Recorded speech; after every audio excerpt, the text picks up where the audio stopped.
Authentic is sponsored in whole by Voice of Prophecy. Let me ask you this. Have you ever felt like you're impossibly trapped in a meaningless existence and you feel helpless to do anything about it? Today, that's what we're going to look at, and I really think you might want to hear this. That's today's Authentic.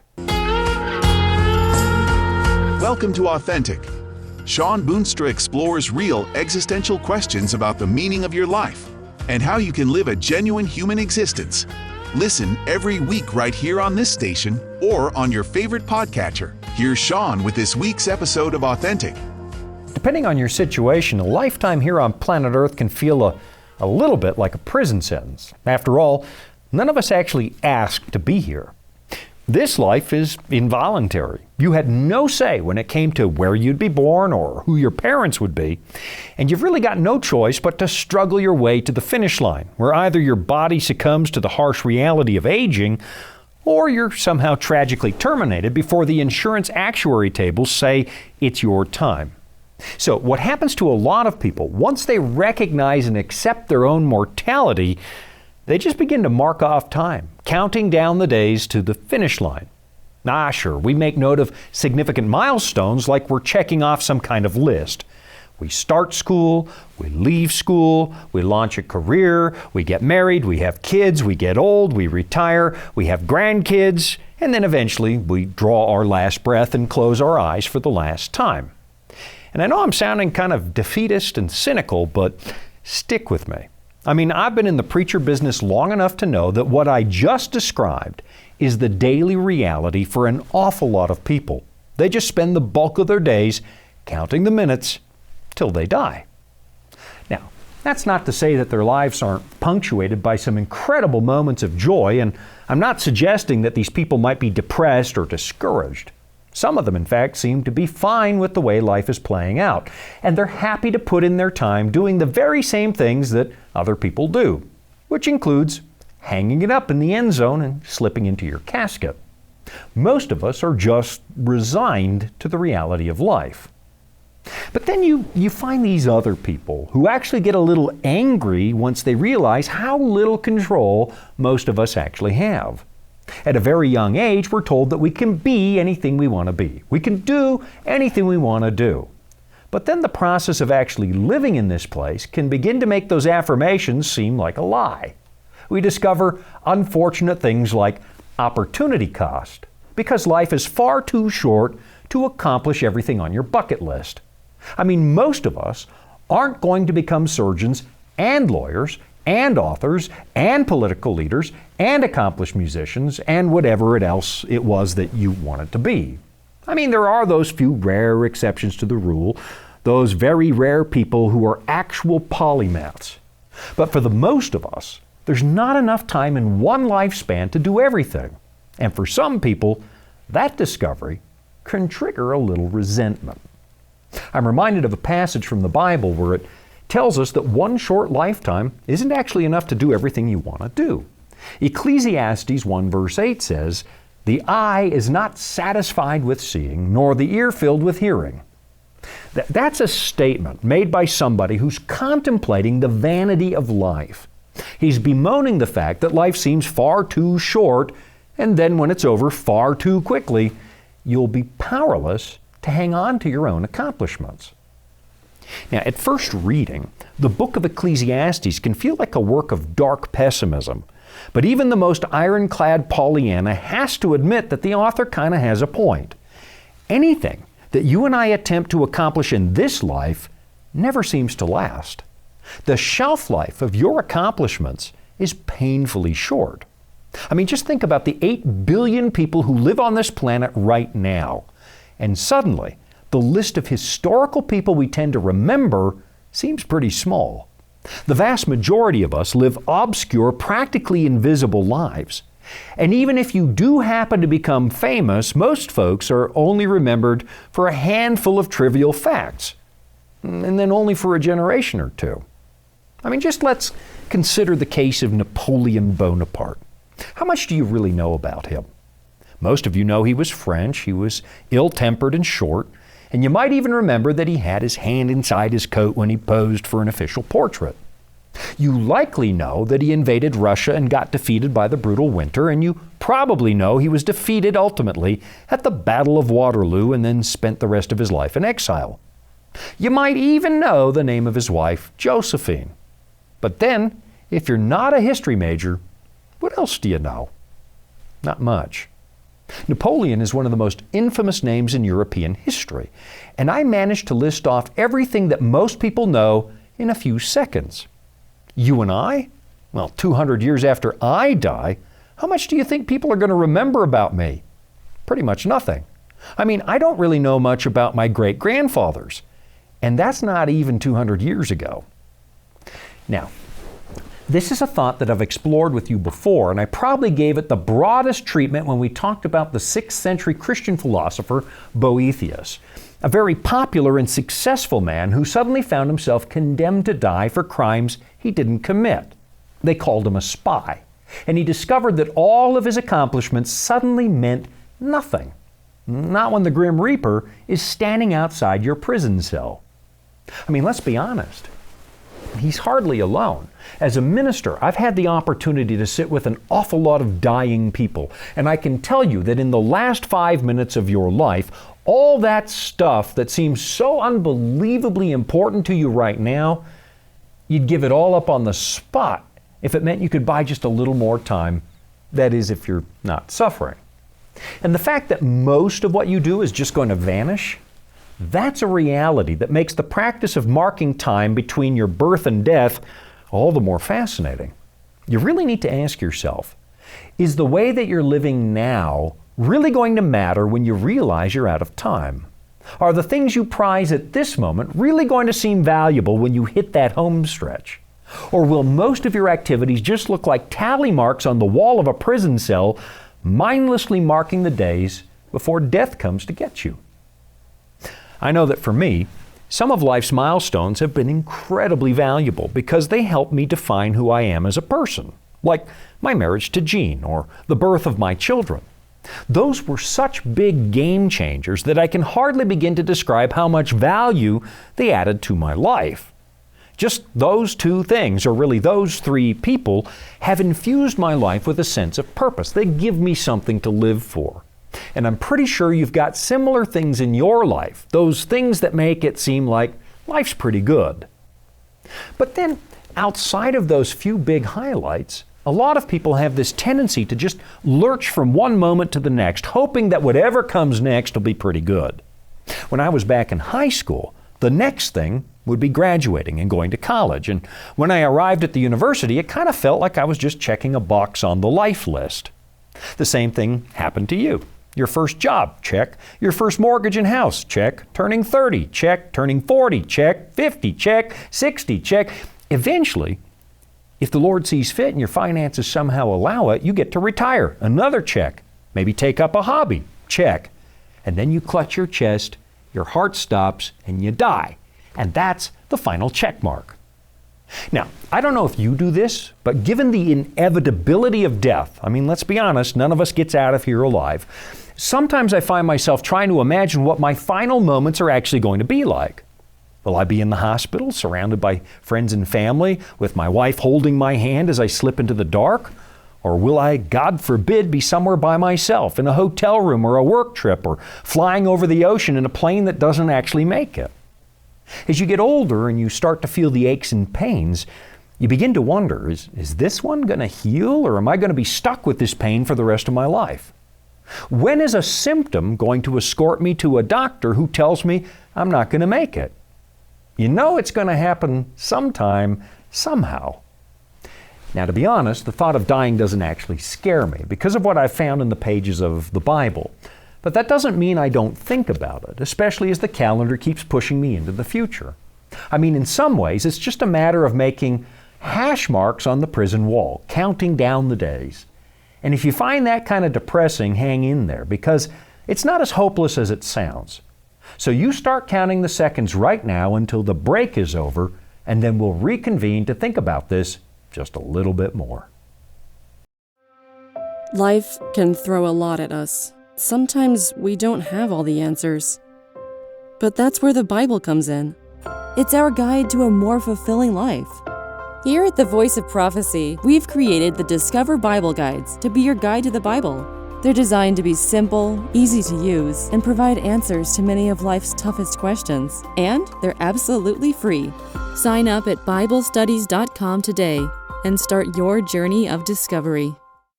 This is Authentic with Shawn Boonstra and the Voice of Prophecy. Just before the break, I mentioned that the thought of dying doesn't actually scare me. Now, that doesn't mean I have a death wish, and I would like to put in more time. So I don't want to die because I find this world just too wonderful and interesting to check out now. But the thought of mortality, knowing that I'm not the one person who isn't going to die, that doesn't scare me. And maybe that's because I already had a scare quite a few years ago and I was convinced that I'd arrived at the finish line. And so I guess in some ways, I've already dealt with some of the emotions that come from realizing that time is up. But my low sense of fear actually comes from a principle you find in the Bible, found in Hebrews chapter 2. And some of you who watch this show regularly will recognize this because I read this at least once a season. It's just that good of a thought. Listen to what this says. It's talking about the incarnation of Christ. Since therefore the children share in flesh and blood, he himself likewise partook of the same things, that through death he might destroy the one who has the power of death, that is, the devil, and deliver all those who through fear of death were subject to lifelong slavery.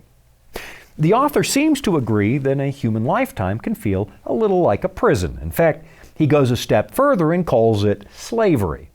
None of us asked to be born. And absolutely none of us on the day we were born made a voluntary appointment to die. But here we are with the specter of death hanging over every second of our lives, and that profoundly affects how we live. A lot of people panic, sensing that life is far too short, and they try to cram in so much that they become too busy to slow down and enjoy life. Other people become paralyzed by fear, so they do practically nothing, and they waste the time they've got. Knowing that you're going to die absolutely changes how you live. I mean, what would you do differently if you knew that life wasn't limited? What if you didn't have to live your whole life as if you were wolfing down a quick sandwich over the sink so you could get back to work? What if life was more like slowly relishing an expensive 4-star dinner? What would you do differently if you didn't have this sense that you were being carried along too quickly to the finish line? How many of those painful regrets that haunt you were the result of hasty decisions that came out of a sense of panic? What if life wasn't a prison sentence, but a big opportunity? Let me show you something that I find absolutely fascinating, and it's the way that Jesus introduced his public ministry to the whole world. This took place on Sabbath, and so of course the Bible tells us that Jesus was in the synagogue. It tells us that was his custom. And by some remarkable coincidence, when it was Jesus' turn to read Scripture, they gave him the Isaiah scroll, and here's what he read. "The Spirit of the Lord is upon me, because he has anointed me to proclaim good news to the poor. He has sent me to proclaim liberty to the captives and recovering of sight to the blind, to set at liberty those who are oppressed, to proclaim the year of the Lord's favor." Now, if I'm reading that right, it would seem like God himself thinks that a human lifetime is a bit of a prison sentence, at least in a broken world. And one of the key promises of the long-awaited Messiah was to set us free from that penitentiary. There's no way that Jesus read that passage by accident. It wasn't a coincidence, because he was the anointed one Isaiah was predicting when he wrote it, 700 years earlier. So let's consider the magnitude of what Jesus said. He is, of course, the most influential person of all time. I mean, there's a good reason the whole world seems to be aware of him. The people who knew Jesus personally insist that he was the Son of God, God in human flesh. They tell us that he not only died an unimaginably cruel death on a Roman cross, but he actually came back. He rose from the dead. That's the person who's telling us that he knows how to release you from the prison yard of life. So try to imagine no more tally marks on the walls, marking the days of predictable drudgery till you're gone. Imagine not having to worry about the briefness of life or having to wrestle with the disappointment that comes from not being able to do everything you want to do. Imagine actually getting to the finish line, knowing it's not over, knowing that you haven't just wasted a few decades on a meaningless existence. Imagine knowing that someone, in fact, the source of all life, actually knows your name and thinks you're significant. And imagine being able to take your regrets, those painful moments when you know you blew it, when you know you left a messy divot on the golf course of life. Imagine being able to find peace of mind over that. I mean, it's not that God's going to just take away all the consequences of your bad choices, because He doesn't always do that. Trust me. I mean, the Bible's full of examples of people who had to live with what they did. King David, for example, his affair with Bathsheba wreaked absolute havoc on the rest of his family. But now, instead of being chained to what you were, instead of being trapped by what you really don't like about yourself, instead of being locked in a prison cell of regret, try to imagine knowing that you are no longer what you once were. Imagine being able to look at the mess you've made of the past and you can smile because you know for sure that God's okay with you.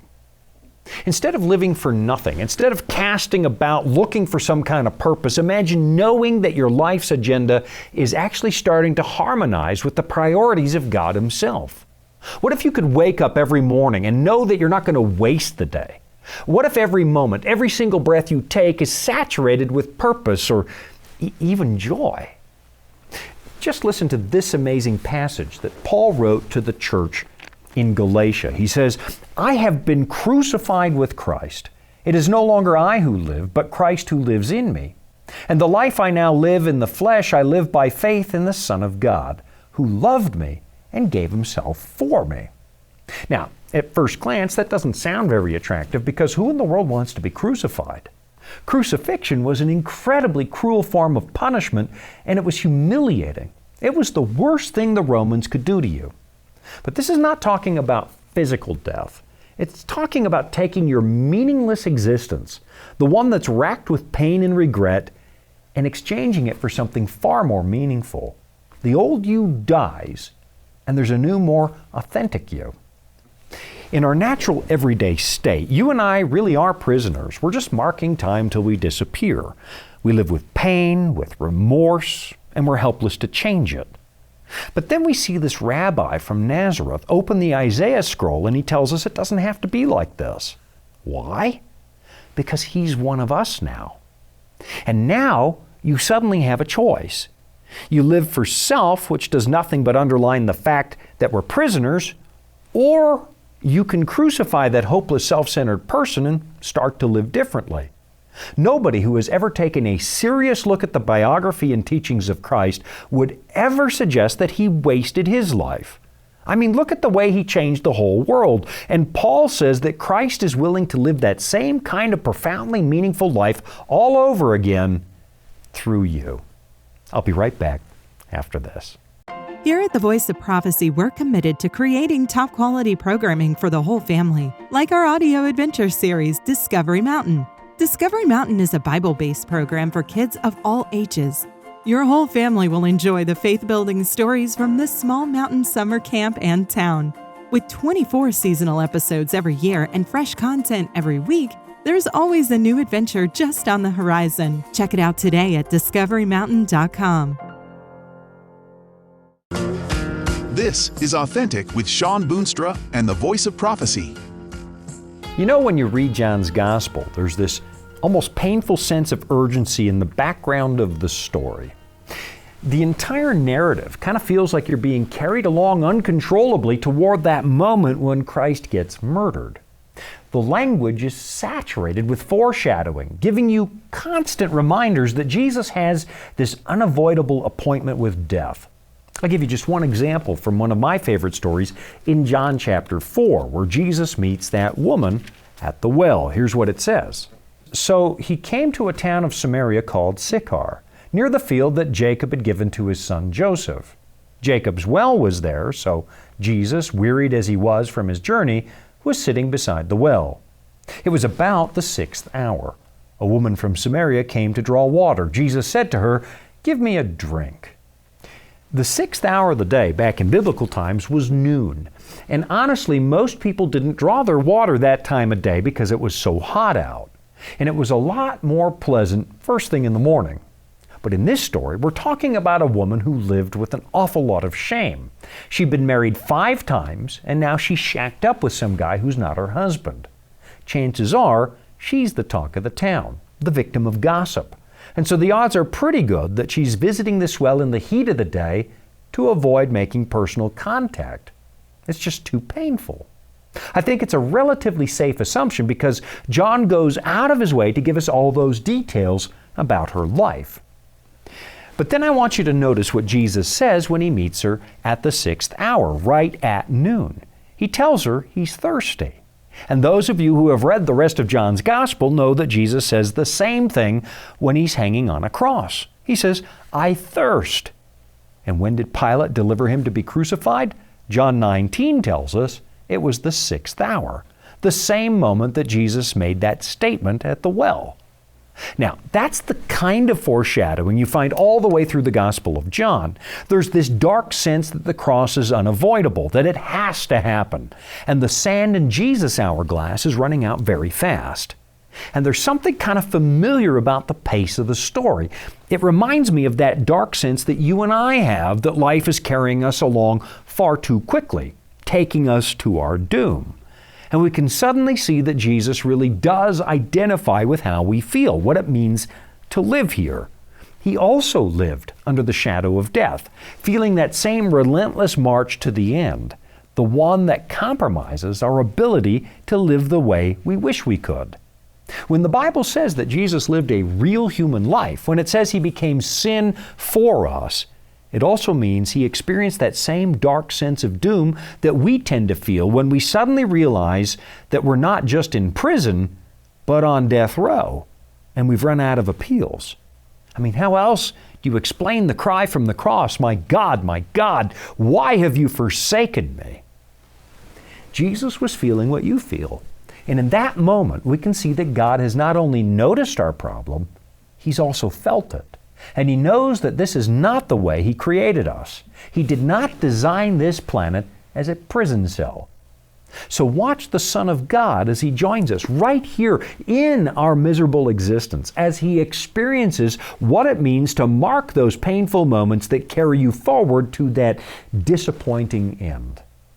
On the evening of that day, the Bible tells us, the first day of the week, the doors being locked where the disciples were for fear of the Jews, Jesus came and stood among them and said to them, "Peace be with you." You know, sometimes people tell me that that verse is the reason that Christians changed the Sabbath to Sunday, because it mentions the first day of the week and it seems like it's a worship service. But I've discovered it's really hard to build that case because that's clearly not a worship service. The disciples are terrified that they might be the next ones to get nailed to a cross, so they're hiding. They're marking time, waiting for the worst, which should come at any moment.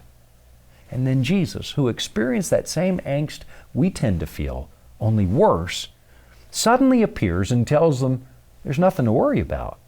Peace be with you," he said. So what does that mean for you? That means you're no longer on a hopeless slide to the grave, marking the moments of a meaningless life until death comes knocking. God took human form and defeated death, and you no longer have to live in a prison yard captive to fear. I mean, you will have to suffer a little as you get to the end. We all do. But honestly, that thought no longer bothers me like it used to. From the Bible's perspective, from the perspective of a risen Christ, I can now have what Paul calls the peace of God, which surpasses all understanding. I'll be right back after this.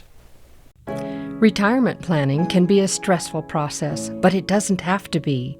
The friendly people at the Voice of Prophecy can walk you through the entire process and explain all of your options based on your specific needs. Whether you'd like to set up a trust for income or make a gift that will benefit your loved ones and change lives through the Voice of Prophecy, we're here to help. To learn more, call 1-800-348-5993. Welcome back. It's Authentic with Shawn Boonstra and the Voice of Prophecy. Right before we took that break, I quoted from the book of Philippians, where Paul tells us that we can actually have peace of mind. But let me put that statement in its proper context for you now, because what Paul promises is really pretty astonishing. And as we read this together, I want you to compare what we're reading to that awful sense that most of us have, that we're trapped in some kind of meaningless life. Here's what Paul writes, and we're going to begin in verse 4. He says this, "Rejoice in the Lord always. Again I say, rejoice. Let your reasonableness be known to everyone. The Lord is at hand. Do not be anxious about anything, but in everything by prayer and supplication, with thanksgiving, let your requests be made known to God. And the peace of God, which surpasses all understanding, will guard your hearts and your minds in Christ Jesus." Many years ago, Hugh Latimer, the one-time chaplain to King Edward VI, was condemned to die under the brutal reign of Mary Tudor, sometimes called Bloody Mary.